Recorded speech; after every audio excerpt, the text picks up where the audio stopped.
নমস্কাৰ সকলোকে মোৰ এটা অন্য ভিডিঅ'লৈ বহুত দিনৰ মূৰত আকৌ এবাৰ আপোনালোকৰ মাজত এয়া হ'ল মহিলা দেহশ্ৰী প্ৰতিযোগী হিমানী বড়ো অলপতে হৈ যোৱা 53rd mister Assam body building চেম্পিয়নশ্বিপত তেখেতে মহিলা শৰীৰ চৰ্চাবিদ হিচাপে অপেন ওমেন বডি বিল্ডিং কেটেগৰীত অংশগ্ৰহণ কৰিছিল আৰু সিলভাৰ মেডেল অৰ্থাৎ দ্বিতীয় স্থান পাবলৈ সক্ষম হৈছিল তেখেতৰ বহু কষ্ট সাধনা আৰু ত্যাগৰ অন্তত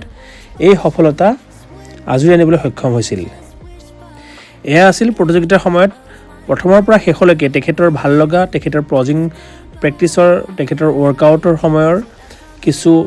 ভাল লগা ভিডিঅ' ক্লিপ আপোনালোকলৈ আগবঢ়ালোঁ আশা কৰোঁ আপোনালোকে ভিডিঅ'টো আঁকোৱালি ল'ব আৰু তেখেতক উৎসাহ জনাবলৈ আপোনালোকৰ অনুভৱ অৱগত কৰিব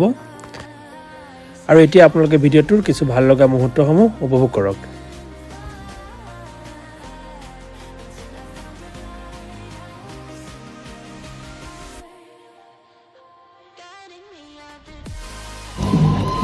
Silver medal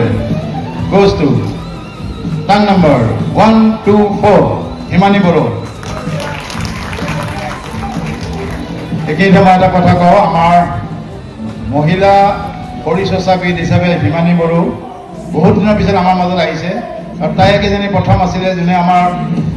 মহিলা বডি বিল্ডিঙত ৰিপ্ৰেজেণ্ট কৰিছিলে হিমানী বড়ো তেওঁক আজি বহুত দিনৰ মই দেখা পাইছোঁ ভাল লাগিলে দেখি হিমানী বড়ো তেওঁ বাক্সাৰ পৰা আহিছে বাক্সা জিলা আমাৰ প্ৰথম শৰীৰ চৰ্চাবিদ আছিল মহিলা বডি বিল্ডিং আৰু শেষত সকলোকে অশেষ ধন্যবাদ এনেদৰে উৎসাহ উদ্দীপনা আগবঢ়োৱাৰ বাবে আৰু ভিডিঅ'টো সম্পূৰ্ণ চোৱাৰ বাবে আজিলৈ ইমানেই অন্য এটা ভিডিঅ' লগ পোৱাৰ আশাৰে পুনৰ ধন্যবাদ